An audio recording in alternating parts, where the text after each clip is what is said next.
Hey guys, this is Brett. Thanks for stopping by my channel. So here we are, end of the year, and I'm coming at you with my 10 favorite books of 2022. So without any delay, let's get it started. All right, so before we begin, I just want to say there was not one book for me that stood out among the others in this top 10. Usually the last 2 years at least, I've really had one book that I've always been like, oh, but this one. And I didn't really have that with this. There were certainly ones that I liked a little bit more, but not one that was that much more head and shoulders over any of the others. So I'm just presenting them as 10 great books. And here we go. Number 1 was Sea of Tranquility by Emily St. John Mandel. I love Emily St. John Mandel. I love Station 11. Earlier this year, I read The Glass Hotel and thought it was just fantastic and actually almost included it somewhere in my top 20.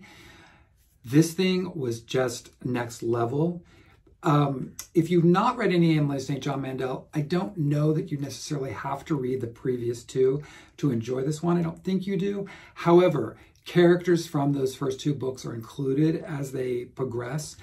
And certainly just reading The Glass Hotel before I started this enriched this experience, as one of the characters from that plays pretty heavily at the start of this one. But again, I don't know that it would take away your enjoyment.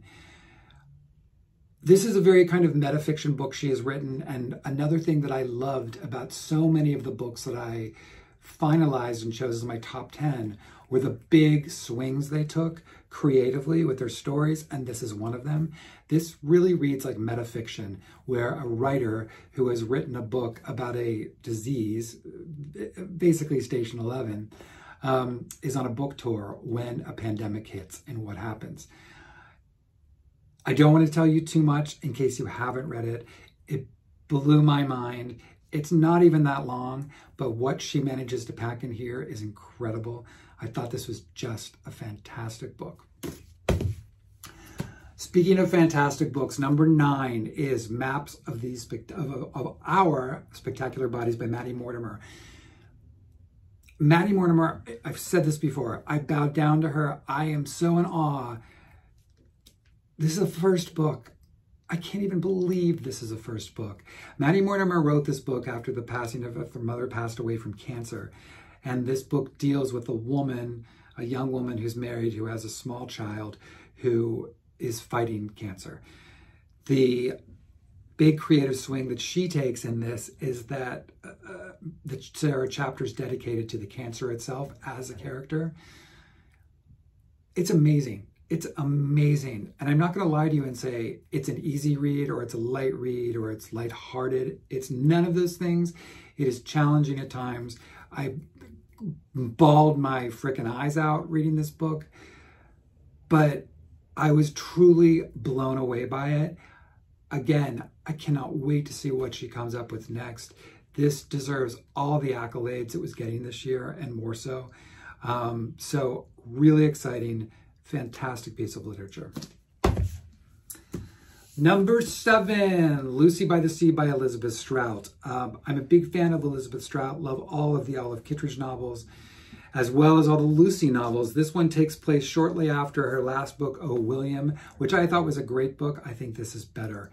In this, William comes to Lucy and tells her that they need to leave the city because, meaning Manhattan, because something's coming, and that something is, of course, COVID. So Strout takes you through this time period with these characters and how it affects them. It's so beautiful. Where I just think Elizabeth Strout is so amazing is she writes intimacy so wonderfully and simply that it doesn't even feel like writing. It makes it seem like writing is so easy, and emotions are so easy to capture. And she does it all in these kind of quiet slices of life that are so poignant and beautiful. She's at the top of her game with this, and it's a beautiful, beautiful, beautiful book. All right, number 10, 9, 8. This is 7. That was, I'm getting my numbers mixed up, people. I'm terrible in math. I wasn't good in science either, and this is about science. Lessons in Chemistry by Barney Garmis. I loved this book. Beautiful edition by Waterstones with all of the table of elements in it. Here's my only beef with this book. My only problem with this book was in its marketing, and I like this cover much better than the American cover because it's designed, it looks very much like chick lit. And yes, it is a story about a woman who is a chemist in the 60s who is really trying to rise up in a male-dominated profession, like so many women, and inadvertently becomes the host of a cooking show, but she takes the tack of coming at recipes from a chemist's point of view, and it becomes a huge sensation. For any of my guys out there, I don't want to limit you from thinking you may not enjoy this. It's a great character study. It's really funny. It's poignant. There were moments in this that I was reminded very much of the books of John Irving, and sometimes it's absurdist humor and other plot points which I don't want to give away. There's a fantastic dog in this, and I'm always up for a good dog in literature, but it's a really, really, really entertaining, fantastic book. It's going to be on Apple TV next year, so make sure you read it before the series comes out. Number 6, Greenland by David Santos Donaldson. Greenland was one of those books that I had on my list of my favorite LGBTQIA titles of the year. It also made my list of just favorites of the year. Again, big swings for David Santos Donaldson. First book about a author who has locked himself in his room to finish a manuscript on the story of E.M. Forster's Secret Black Lover. The book alternates between the writer's story and this Moroccan man. But as the book progresses, you begin to question if the writer is not descending into madness a bit. It's really wild, fantastically told. And there is, I've said this before, such a theatricality about this book that I think it would lend itself to a stage play. I don't know why, but at times it reminded me in terms of the grandness of Angels in America, in terms of where he goes, where the character goes, and what kind of happens, while addressing a lot of different subjects, just in terms of racism, interracial relationships. There's a bunch of different things that come up, but it's a fantastic book.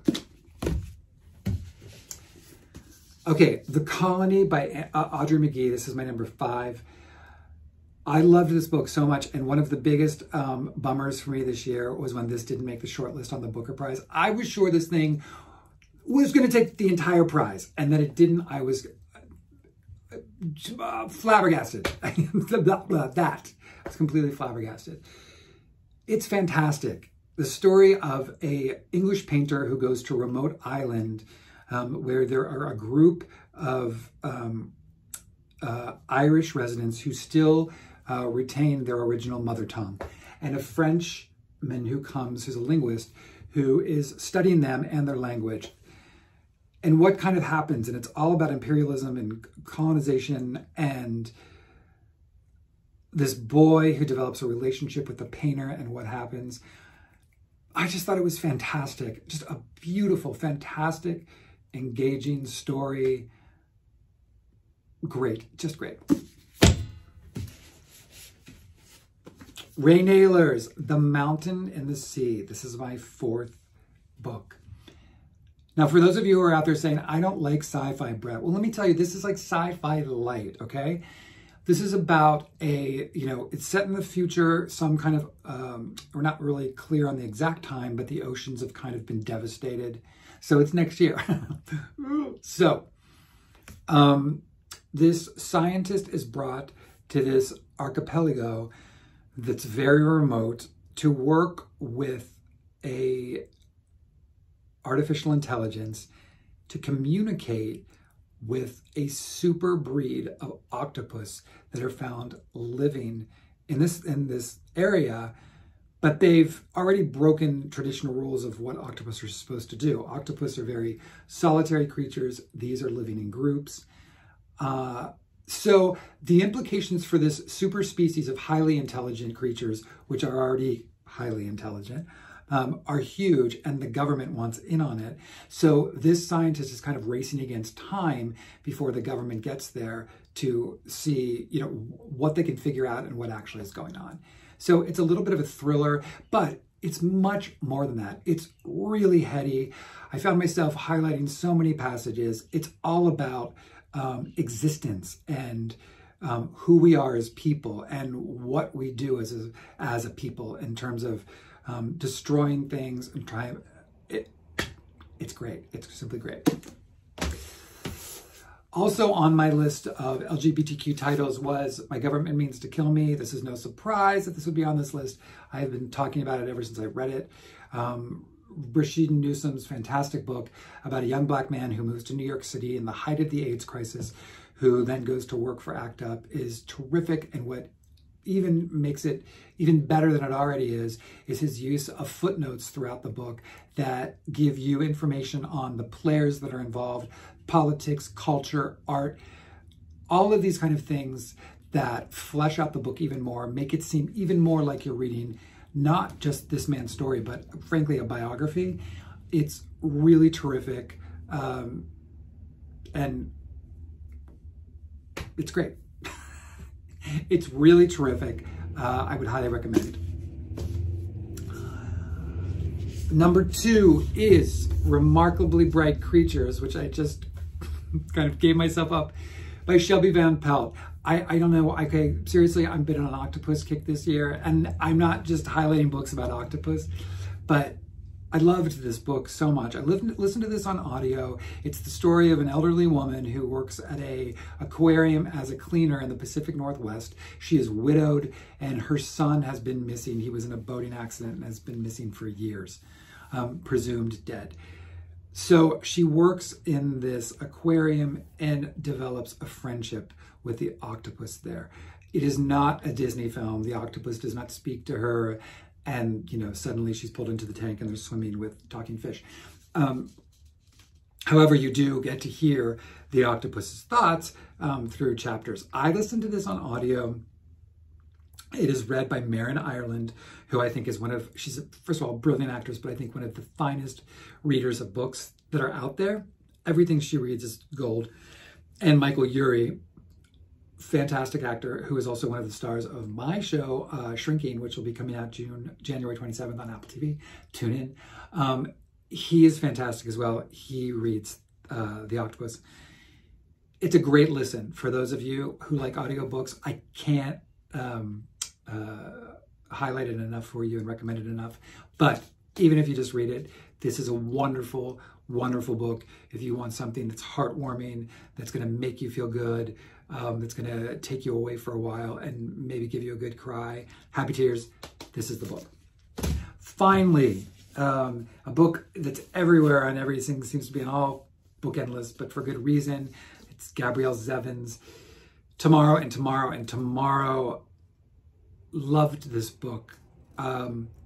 First of all, I play video games, but you don't need to play video games to like this novel about two kind of different childhood friends, a boy and a girl, who become best friends, and we track their relationship over the next, 30 years as they become adults and they become incredibly successful game designers.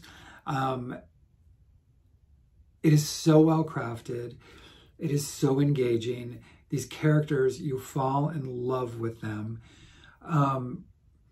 Everything down to the details of the cover and what this cover represents, which gets revealed as the book goes on.